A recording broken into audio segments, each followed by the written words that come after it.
معاہدہ حدیبیہ کی تحریر لکھنا یہ ایک ایسا معاہدہ تھا جس کے بارے میں آپ جانیں گے اور آپ سنیں گے تو واقعی آپ کا رونٹا رونٹا کھڑا ہو جائے گا۔ اس سے پہلے جو آپ نے بیان سنا تھا وہ عمر بن عبدو کا سر تن سے جدا کر دینا، جنگ خندق کا پورا جو واقعہ تھا وہ آپ حضرات کے سامنے میں نے پیش کیا۔ یکم ذی الحجہ 9 ہجری میں حضور نبی کریم صلی اللہ تعالیٰ علیہ وسلم 1500 صحابہ اکرام کے ہمراہ مدینہ منورہ سے عمرہ کی نیت سے مکہ مکرمہ روانہ ہوئے، اور حضور نبی کریم صلی اللہ تعالیٰ علیہ وسلم اپنی اونٹنی قصوہ پر سوار تھے کہ جو حدیبیہ کے مقام پر جا کر بیٹھ گئی۔ حدیبیہ گاؤں مکہ مکرمہ سے 12 میل کے فاصلے پر جانب مغرب واقع ہے۔ حضور نبی کریم صلی اللہ تعالیٰ علیہ وسلم نے جب دیکھا کہ ان کی اونٹنی اس مقام کے آگے بڑھنے سے انکار ہے تو آپ صلی اللہ تعالیٰ علیہ وسلم نے تمام صحابہ اکرام کو یہاں قیام کرنے کا حکم دیا۔ حدیبیہ قیام کے دوران انہی حضور نبی کریم صلی اللہ تعالیٰ علیہ وسلم کو اطلاع دی گئی ملی کہ مشرکین مکہ نے ان کی آمد کو غلط انداز میں لے لیا ہے۔ جب میرے آقا 1500 صحابہ کے ساتھ جب عمرہ کے لیے نکلے تھے تو کسی نے یہ افواہ غلط پہنچا دی، وہاں اڑا دی کہ حضور اپنے صحابہ کے ساتھ جنگ کرنے کو آ رہے ہیں۔ میرے آقا کو یہ خبر ملی کہ مشرکین مکہ نے ان کی آمد کو غلط انداز میں لیا ہے اور وہ ان سے جنگ کرنا چاہتے ہیں۔ حضور نبی کریم صلی اللہ تعالیٰ علیہ وسلم نے حضرت سیدنا عثمان غنی رضی اللہ تعالیٰ عنہ کو سفیر بنا کر بھیجا تاکہ وہ معززین مکہ کو جا کر بتائیں کہ ہم صرف عمرہ کی نیت سے آئے ہیں۔ حضرت سیدنا عثمان غنی رضی اللہ تعالیٰ عنہ جس وقت مکہ مکرمہ میں داخل ہوئے تو آپ کی ملاقات ابان بن سعید بن العاص سے ہوئی، جن کے ہمراہ آپ اور ان کے گھر روانہ ہو گئے۔ حضرت سیدنا عثمان غنی رضی اللہ تعالیٰ عنہ نے ابان بن سعید بن العاص کے ہمراہ حضور نبی کریم صلی اللہ تعالیٰ علیہ وسلم کا پیغام ابو سفیان اور دیگر معززین مکہ کو پہنچایا۔ حضرت سیدنا عثمان غنی رضی اللہ تعالیٰ عنہ کے اس پیغام کے جواب میں انہوں نے آپ سے کہا کہ ہم تمہیں بیت اللہ شریف کے طواف کی اجازت دیتے ہیں، لیکن حضور نبی کریم صلی اللہ تعالیٰ علیہ وسلم اور دیگر لشکر اسلام کو اس بات کی اجازت نہیں دیں گے۔ حضرت سیدنا عثمان غنی رضی اللہ تعالیٰ عنہ نے ارشاد فرمایا کہ میں اس وقت تک طواف کعبہ نہ کروں گا جب تک کہ حضور نبی کریم صلی اللہ تعالیٰ علیہ وسلم اور دیگر صحابہ اکرام رضی اللہ تعالیٰ عنہم بھی بیت اللہ شریف کا طواف نہ کر لیں۔ حضرت سیدنا عثمان غنی رضی اللہ تعالیٰ عنہ کے اس انکار کے بعد معززین مکہ نے آپ کو اپنے پاس روک لیا، جس کے بعد لشکر اسلام میں یہ افواہ پھیل گئی کہ سیدنا عثمان غنی رضی اللہ تعالیٰ عنہ کو شہید کر دیا گیا ہے۔ حضور نبی کریم صلی اللہ تعالیٰ علیہ وسلم کو جب یہ حضرت سیدنا عثمان غنی رضی اللہ تعالیٰ عنہ کی شہادت کی بارے میں پتہ چلا تو آپ صلی اللہ تعالیٰ علیہ وسلم نے تمام صحابہ کرام رضی اللہ تعالیٰ عنہم کو اکٹھا کیا اور ایک درخت کے نیچے بیٹھ گئے۔ حضور نبی کریم صلی اللہ تعالیٰ علیہ وسلم نے تمام صحابہ کرام رضی اللہ تعالیٰ عنہم سے اس بات پر بیعت کی کہ جب تک کہ ہم حضرت سیدنا عثمان غنی کی شہادت کا بدلہ نہیں لے لیتے تب تک ہم میدان جنگ سے راہ فرار اختیار نہ کریں گے، خواہ ہماری جانیں ہی کیوں نہ چلی جائیں۔ اس بیعت میں حضور نبی کریم صلی اللہ تعالی وسلم حضور نبی کریم صلی اللہ تعالی وسلم نے اپنا بایاں ہاتھ حضرت سیدنا عثمان غنی رضی اللہ تعالیٰ عنہ کی طرف سے بیعت کے لیے پیش کیا۔ صحابہ کرام رضی اللہ تعالیٰ عنہم کہ حضور صلی اللہ تعالیٰ علیہ وسلم کے دست حق پر اس بیعت کو بیعت رضوان کے نام سے یاد کیا جاتا ہے۔ اس موقع پر ارشاد باری تعالیٰ ہوا کہ اے پیغمبر، جو لوگ تم سے بیعت کر رہے تھے وہ حقیقت میں اللہ سے بیعت کر رہے تھے اور ان کا ہاتھ اللہ کے ہاتھ میں تھا، بس جس نے اس عہد کو توڑا اس نے عہد شکنی کی اور اس پر اس کا بوال عن قریب پڑے گا، اور جس نے اس عہد کو پورا کیا اس نے اللہ تبارک و تعالیٰ کے ساتھ کیا گیا وعدہ پورا کیا، پس اللہ عن قریب ان کو اجر عظیم عطا فرمائے گا۔ جب معززین مکہ کو اس بیعت کی خبر ہوئی تو وہ پریشان ہو گئے۔ انہوں نے حضرت سیدنا عثمان غنی رضی اللہ تعالیٰ عنہ کو واپس بھیج دیا اور ساتھ ہی صلح کے لیے ایک وفد سہیل بن عمر کی قیادت میں حضور نبی کریم صلی اللہ تعالیٰ علیہ وسلم کی خدمت میں بھیج دیا۔ سہیل بن عمر نے حضور نبی کریم صلی اللہ تعالیٰ علیہ وسلم سے بات چیت شروع کی، اور جب مذاکرات کامیاب ہو گئے تو حضور نبی کریم صلی اللہ تعالیٰ علیہ وسلم نے حضرت اویس بن خولی انصاری رضی اللہ تعالیٰ عنہ کو حکم دیا کہ معاہدہ تحریر کریں۔ سہیل بن عمر نے اس پر اعتراضات کرتے ہوئے کہا کہ اس معاہدے کو یا تو حضرت سیدنا علی مرتضیٰ رضی اللہ تعالیٰ عنہ تحریر فرمائیں گے یا حضرت سیدنا عثمان غنی رضی اللہ تعالیٰ عنہ۔ حضور نبی کریم صلی اللہ تعالیٰ علیہ وسلم نے حضرت سیدنا علی مرتضیٰ رضی اللہ تعالیٰ عنہ کو حکم دیا کہ وہ معاہدہ تحریر فرمائیں۔ آپ نے لکھا بسم اللہ الرحمن الرحیم۔ سہیل بن عمر نے اعتراض کیا کہ ہم رحمان کو نہیں مانتے، اس لیے تم لکھو بسم کا۔ حضرت سیدنا علی مرتضیٰ رضی اللہ تعالیٰ عنہ نے حضور نبی کریم صلی اللہ تعالیٰ علیہ وسلم کی جانب دیکھا تو حضور نبی کریم صلی اللہ تعالیٰ علیہ وسلم نے فرمایا تم بسم اللہ لکھ لو۔ حضرت سیدنا علی مرتضیٰ رضی اللہ تعالیٰ عنہ نے حضور نبی کریم صلی اللہ تعالیٰ علیہ وسلم کے فرمان کے مطابق لکھ دیا، اور پھر حضور نبی کریم صلی اللہ تعالیٰ علیہ وسلم نے فرمایا کہ ھذا ما قاضی علیہ محمد رسول اللہ صلی اللہ تعالیٰ علیہ وسلم۔ لکھو سہیل بن عمر نے اس پر بھی اعتراض کیا کہ ہم آپ صلی اللہ علیہ وسلم کو رسول نہیں مانتے، اس لیے کہ یہاں محمد بن عبداللہ لکھا جائے۔ حضرت سیدنا علی مرتضیٰ رضی اللہ تعالیٰ عنہ نے حضرت حضور نبی کریم صلی اللہ تعالیٰ علیہ وسلم کی جانب دیکھتے ہوئے فرمایا کہ میں یہ نہیں لکھ کر سکتا۔ حضور نبی کریم صلی اللہ تعالیٰ علیہ وسلم نے ارشاد فرمایا، آگے بڑھ کر خود رسول اللہ صلی اللہ علیہ وسلم کے الفاظ مٹا دیے گئے اور ان کی جگہ محمد بن عبداللہ لکھ دیا گیا، اور آپ صلی اللہ علیہ وسلم سے فرمایا میں محمد رسول اللہ ہوں اور محمد بن عبداللہ بھی ہوں۔ جب معاہدہ تحریر ہو گیا تو آپ صلی اللہ علیہ وسلم نے آپ رضی اللہ تعالیٰ عنہ نے بھی دیگر اکابر صحابہ اکرام رضی اللہ تعالیٰ عنہ کی طرف اس پر دستخط کیے۔ یعنی آپ جانتے ہیں میرے آقا صلی اللہ تعالیٰ علیہ وسلم نے جو معاہدہ لکھایا اس کو تحریر کیا گیا، اسی کا نام جو میں نے آپ کو ابھی بتایا تھا۔ میرے آقا صلی اللہ تعالیٰ علیہ وسلم فرماتے ہیں کہ وہ حدیبیہ کی جو تحریر کی گئی اس کو معاہدہ حدیبیہ کہا جاتا ہے، اور اس کو بیعت رضوان کہا جاتا ہے، اسی میں کہا گیا تھا۔ معاہدہ حدیبیہ کے بعد حضور نبی کریم صلی اللہ تعالیٰ علیہ وسلم کو اس بات پر اطمینان ہو گیا کہ اب کچھ عرصے تک مشرکین مکہ کی جانب سے کسی قسم کا کوئی خطرہ لاحق نہیں ہوگا، تو آپ صلی اللہ علیہ وسلم نے اب مدینہ منورہ کی طرف اطراف میں واقع اس سازش قبائل کے جانب اپنی توجہ مرکوز فرمائی، جو آئے دن مدینہ منورہ کا سکون برباد کرنے اور مسلمانوں کو نقصان پہنچانے کے منصوبے بناتے رہتے تھے۔ چنانچہ حضور نبی کریم صلی اللہ تعالیٰ علیہ وسلم نے سب سے پہلے خیبر کا رخ کیا۔ خیبر شہر میں کئی بلند ٹیلے اور پہاڑ تھے، اور یہ خالصتان یہودی بستی تھی، اور ان یہودیوں نے خیبر میں بے شمار قلعے تعمیر کیے ہوئے تھے۔ خیبر مدینہ منورہ سے 80 میل کے فاصلے پر واقع تھا۔ حضور نبی کریم صلی اللہ تعالیٰ علیہ وسلم مدینہ منورہ سے قریباً 1600 جانثار صحابہ اکرام رضی اللہ تعالیٰ عنہم کے ہمراہ روانہ ہوئے۔ حضرت سیدنا علی مرتضیٰ رضی اللہ تعالیٰ عنہ جو کہ اس وقت آشوب چشم کے مرض میں مبتلا تھے، یعنی آپ کی آنکھ مبارک دکھ رہی تھیں، وہ بھی اس لشکر میں حضور نبی کریم صلی اللہ تعالیٰ علیہ وسلم کے ہمراہ تھے۔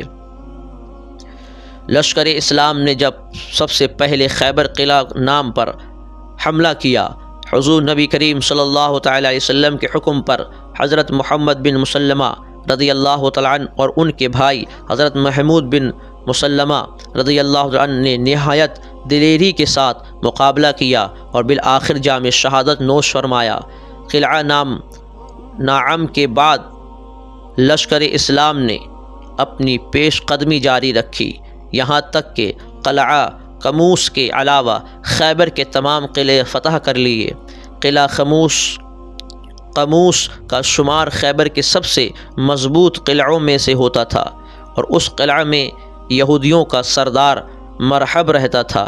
حضور نبی کریم صلی اللہ تعالی علیہ وسلم نے لشکر اسلام کو حکم دیا کہ وہ قلعہ قموس کا محاصرہ کر لیں، اس کو گھیر لیں چاروں طرف سے۔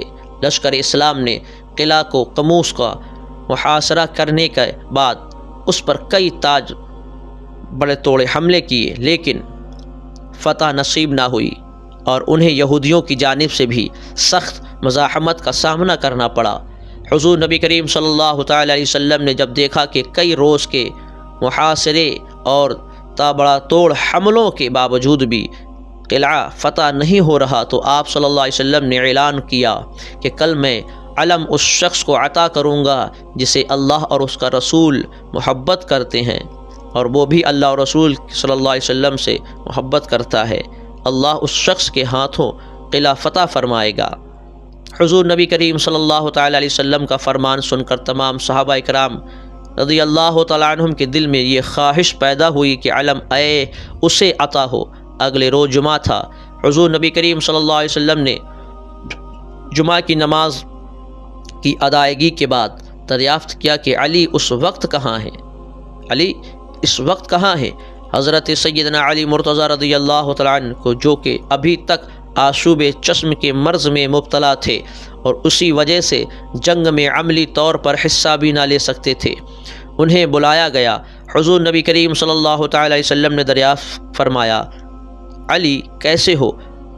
آپ نے عرض کیا، یا رسول اللہ، آنکھیں دکھتی ہیں اور کچھ دکھائی نہیں دیتا ہے۔ حضور نبی کریم صلی اللہ تعالی علیہ وسلم نے علی سے فرمایا، علی میرے نزدیک آ جاؤ۔ آپ حضور نبی کریم صلی اللہ تعالی علیہ وسلم کے نزدیک آئے۔ حضور صلی اللہ تعالی علیہ وسلم نے اپنے لعاب دہن نکالا اور اسے آپ کی آنکھوں پر لگایا، جس سے آپ کی تکلیف جاتی رہی اور آپ کی آنکھیں ٹھیک ہوتی گئیں۔ یعنی میرے آقا صلی اللہ تعالی علیہ وسلم کی جو نبوت کا انکار کرتے ہیں، جو میرے آقا کو خیر البشر ہونے کا انکار کرتے ہیں، ان بدبختوں کو دیکھنا چاہیے کہ اگر تم اچھے پانی میں تھوک دو وہ پانی بیکار ہو جائے، کسی کے اوپر تھوک دو تو وہ آدمی تم کو مارنے پر آمادہ ہو جائے۔ میرے آقا اپنا لعاب دہن حضرت علی کی آنکھوں پر لگایا، جس سے آپ کو تکلیف جاتی رہی اور آپ کی آنکھیں ٹھیک ہو گئیں، اور وہ بھی آشوب چشم کے مرض میں۔ حضور نبی کریم صلی اللہ تعالی علیہ وسلم نے جھنڈا آپ کو عطا کرتے ہوئے ان حق میں دعائیں فرمائی، ان کے حق میں کہ اللہ آپ کو خیر فرمائے۔ حضرت سیدنا علی مرتضیٰ رضی اللہ عنہ فرماتے ہیں کہ حضور نبی کریم صلی اللہ تعالی علیہ وسلم کے لعاب دہن لگانے کے بعد مجھے کبھی آنکھوں کی کوئی بیماری نہ ہوئی، بلکہ میری آنکھیں پہلے سے زیادہ روشن ہو گئیں۔ اور حضرت سیدنا علی مرتضیٰ رضی اللہ تعالی عنہ لشکر اسلام کے ہمراہ قلعہ قموس کے دروازے پر پہنچے اور جھنڈا دروازے کے پاس گاڑ دیا۔ آپ نے ایک مرتبہ بھی پھر ان لوگوں کو اسلام کی دعوت دی جسے انہوں نے قبول کرنے سے انکار کر دیا۔ اس دوران ایک یہودی نے قلعہ کی چھت سے پوچھا کہ تم کون ہو؟ حضرت سیدنا علی مرتضیٰ رضی اللہ عنہ نے فرمایا کہ میں علی ابن ابی طالب ہوں۔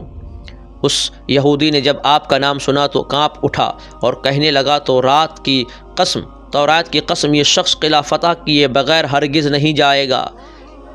اب دیکھیں ذرا، غور کرنے کی بات ہے، قلعے کا دروازہ بند ہے، علی نے جھنڈا دروازے پہ گاڑ دیا ہے، اوپر سے یہودی ایک آیا، کہنے لگا تم کون ہو، اپنا نام بتاؤ۔ حضرت علی نے ارشاد فرمایا، میں علی ابن ابی طالب ہوں۔ اتنا نام سنا وہ کہنے لگا کہ مجھے توریت کی قسم ہے۔ توریت ایک آسمانی کتاب ہے، رب کائنات جو حضرت موسیٰ علیہ السلام پر نازل فرمائی۔ توریت کا وہ جاننے والا تھا، اس نے کہا مجھے توریت کی قسم ہے کہ یہ شخص جب تک کہ قلعے کو فتح نہیں کر لے گا ہرگز یہاں سے جائے گا نہیں۔ حضرت سیدنا علی مرتضیٰ رضی اللہ تعالیٰ نے قلعہ قموس پر حملہ کیا تو یہودیوں کے سردار مرحب کا بھائی حارث کئی یہودیوں کے ہمراہ مقابلے کے لیے نکلا۔ آپ نے ایک ہی وار میں اس کا کام تمام کر دیا اور لشکر اسلام نے باقی تمام یہودیوں کو جہنم واصل کر دیا۔ مرحب کو جب اپنے بھائی کے قتل کی خبر ہوئی تو وہ غیظ و غضب کے عالم میں ایک لشکر کے ہمراہ قلعہ قموس سے باہر نکلا اور آواز بلند کہنے لگا کہ خیبر مجھے جانتا ہے کہ میں مرحب ہوں، سطح پوش ہوں، بہادر اور تجربہ کار ہوں۔ حضرت علی رضی اللہ عنہ نے اس کے جواب میں فرمایا، میں وہ ہوں کہ میری ماں نے میرا نام شیر رکھا تھا اور میں دشمنوں کو نہایت تیزی سے قتل کرتا ہوں۔ مرحب نے جب حضرت سیدنا علی مرتضیٰ رضی اللہ تعالیٰ عنہ کا کلام سنا تو غصے میں اس نے تلوار کا وار کر دیا، جس سے آپ نے اپنی تلوار سے روک لیا اور اس پر جوابی کارروائی کیا اور ایک ہی وار میں اس کا سر قلم کر دیا۔ مرحب کی لاش گرتے ہی لشکر اسلام نے یہودی لشکر پر حملہ کر دیا، جس سے بے شمار یہودی مارے گئے اور باقی جو بچ گئے وہ قلعہ کے اندر بھاگ گئے اور قلعہ کا دروازہ بند کر لیا۔ حضرت سیدنا علی مرتضیٰ رضی اللہ تعالیٰ نے قلعہ کا بھاری بھرکم دروازہ اکھاڑ پھینکا اور لشکر اسلام قلعہ قموس میں داخل ہو گیا۔ یہودی نے شکست تسلیم کرتے ہوئے امان طلب کی اور آئندہ سے بدعہدی سے توبہ کر لی۔ حضور نبی کریم صلی اللہ تعالیٰ علیہ وسلم نے جزیہ کی شرط پر ان کے سے صلح کر لی۔ 9 ہجری میں حضور نبی کریم صلی اللہ علیہ وسلم نے جب حضرت سیدنا علی مرتضیٰ رضی اللہ تعالیٰ عنہ کو 150 سواروں کے ہمراہ قلعہ طے کی سرکوبی کے لیے روانہ کیا اور حکم دیا کہ قبیلہ طے کے بت خانے مسمار کر دیں۔ آپ نے اپنے لشکر اسلام اور اس تیز رفتاری سے قبیلہ طے پر حملہ آور ہوئے اور انہیں سنبھلنے کا موقع ہی نہ ملا۔ آپ نے قبیلے طے کا بت خانہ جلا کر راہ کر دیا، جبکہ قبیلہ طے والے فرار ہو گئے۔ اس معرکے میں بے شمار مال غنیمت مسلمانوں کے ہاتھ آیا۔ قبیلہ طے کا حاکم عدی بن حاتم شام کی جانب فرار ہو گیا، جبکہ قبیلہ طے کے مشہور سخی حاتم طائی کی بیٹی کو لشکر اسلام نے قیدی بنایا، جسے مدینہ منورہ میں لا کر حضور نبی کریم صلی اللہ تعالیٰ علیہ وسلم کے حکم پر قید خانے میں رکھا گیا۔ تو یہ دیکھیے لشکر اسلام ایک وہ لشکر ہے جو نبی کریم صلی اللہ تعالیٰ علیہ وسلم کے اشارے پر جان دینے پر آمادہ ہو جاتے ہیں۔ ایمان لانے کے بعد میں چوں چرا کی ذرا سی گنجائش باقی نہیں ہے۔ جیسے آج لوگ کہتے ہیں کہ روزہ ہم کہتے ہیں روزہ فرض ہے ہم پر، تو لوگ کہتے ہیں کیوں فرض ہے، کیسے فرض ہوا؟ یہ چوں چرا کی کرنے کی ضرورت نہیں ہے۔ ایمان والے کبھی یہ نہیں کہتے کیوں ایسا ہوا، بلکہ روزہ فرض ہے۔ حضور صلی اللہ تعالیٰ علیہ وسلم نے ہم سے فرمایا روزہ رکھو، فرض ہے، ہم رکھیں گے کیوں؟ ہمارے آقا نے فرمایا ہے، قرآن مقدس میں آیا ہے۔ جب اللہ نے فرمایا، حضور نے فرمایا، تو کیوں کیسے آیا، یہ سوال پیدا ہی نہیں ہوتا۔ حضرت صدیق اکبر رضی اللہ عنہ کی بارگاہ میں آتے ہیں۔ جب ابو جہل نے کہا کہ اے صدیق، اے ابو بکر، محمد بن عبداللہ کہتے ہیں کہ میں معراج کر آیا، چند گھنٹوں میں جنت اور دوزخ کی سیر کی، میں نے اللہ سے ملاقات کی ہے میں نے، تو حضرت ابو بکر صدیق کے جواب پر قربان جائیں۔ حضرت ابو بکر صدیق بولے کہ اگر میرے حضور نے فرمایا ہے تو سچ فرمایا ہے، میرے حضور نے فرمایا ہے تو سچ فرمایا ہے، کوئی دلیل نہیں، کوئی ثبوت نہیں۔ یہ عقیدہ ایمان دیکھیں کہ حضرت ابو بکر صدیق فرماتے ہیں کہ اگر میرے حضور نے فرمایا ہے تو سچ ہے۔ یہ ہوتی ہے ایمان والی بات ہے، یہ ہوتا عقیدہ۔ آج بھی عقیدے کو مضبوط رکھیں، اللہ کی ذات، رسول کی ذات پر بھروسہ رکھیں کہ جو فرما دیا وہ ہونا ہے۔ کمزوری ہماری طرف سے ہے، کمزوری ہمارے ایمان میں ہے، ہمیں وسوسے لگے رہتے ہیں، ہمیں کھٹک لگا رہتا ہے کہ ایسا ہوگا کہ نہیں، کیوں نہیں ہوگا۔ ہم ایمان لائیں اللہ اس کے رسول پر، اور فرمان خدا ہے، فرمان رسول ہے کہ تم ہمارے ہو جاؤ، یہ دنیا تمہاری ہو جائے گی۔ اللہ فرماتا ہے میرے محبوب کے نقش قدم کو اپنا لو، صحابہ کرام سے محبت کر لو، دنیا تمہارے قدموں میں نظر آئے گی۔ اور افسوس کی بات ہے ہم اس طرف نہیں جاتے، ہمیں تو بس اس وقت جو دکھتا ہے کہ دولت کیسے ہمارے اندر ہمیں مل جائے۔ ہم دولت کو دن رات کمانے کی کوشش کرتے ہیں اور دن رات اپنے اسلام، اپنے ایمان سے دور ہوتے ہوئے نظر آتے ہیں۔ اس دور میں میرے آقا نے قیامت کی نشانیوں میں سے ایک نشانی کے بارے میں ارشاد فرمایا کہ ایک وقت وہ آئے گا کہ لوگ مسجدوں کو دلہن کی طرح سجائیں گے اور نماز سے دور ہو جائیں گے اور نمازیوں کی مذاق بنائیں گے۔ آج وہی دور چل رہا ہے، مسجدوں میں لوگ کروڑوں روپے لگاتے ہیں، لاکھوں کروڑوں روپے لگاتے ہیں، اور اسی مسجد کے امام کو در بدر ٹھوکر کھانے کے لیے، پریشان کرنے کے لیے چھوڑ دیتے ہیں، اور وہ کچھ کہتے ہیں تو لوگ ان کا گلیوں چوراہوں پر مذاق بناتے ہیں۔ جو نماز پڑھ کے نمازی آتے ہیں لوگ ان کا مذاق بناتے ہیں۔ اس قوم دنیا میں اگر قوم مسلم آج سنبھل جائے، اپنے گناہوں سے توبہ کر لے، تو الحمدللہ اللہ کا کرم ہو جائے گا کہ پوری دنیا ٹھیک ہو جائے گی۔ اگر قوم مسلم جو آج ہے اس دور میں ہر بری عادتیں، ہر برے کام مسلمان قوم کے اندر پائے جا رہے ہیں۔ دنیا کے دیکھیں ہم ادھر ادھر جو آج قتل عام ہو رہا ہے، ستائے جا رہے ہیں، مارے جا رہے ہیں، یہ صرف ہمارے ایمان کی کمزوری کی وجہ ہے۔ ہمارے ایمان میں پختگی باقی نہیں رہی ابھی۔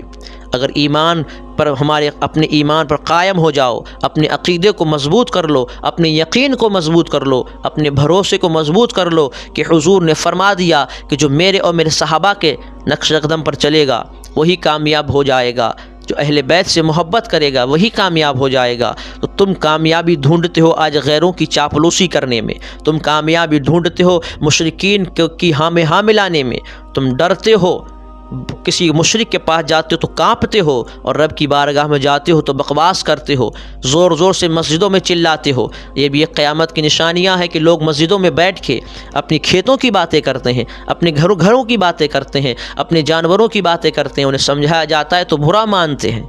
تمہیں مسجد، اے اللہ کے بندو، تمہیں مسجد کے علاوہ کوئی دوسری جگہ نہ ملی کہ جو تم اپنے گھر کی، اپنے کھیتوں کی باتیں کر سکو۔ ہم نے دیکھا ہے کہ مسجدوں میں بیٹھیں گے، آ کے چند منٹ پہلے بیٹھیں گے، اور وقتوں میں تو وقت نہیں ملتا، مگر وقت ملتا اگر مغرب کی نماز میں، تو لوگ جمع ہوتے ہیں تو مغرب میں اپنی گفتگو جاری کرتے ہیں، اپنے کھیتوں کے بارے میں بات کرتے ہیں، اپنے رشتہ داروں کے بارے میں بات کرتے ہیں۔ تم کہاں گئے تھے یہ بات کرتے ہیں۔ اللہ اکبر کبیرہ، جتنی نیکیاں کمائی نہیں اتنی گوا دیں، جتنی نیکیاں کمائی نہیں اتنی سب نیکیاں اپنے اعمال اس عمل سے تباہ و برباد کر دیں۔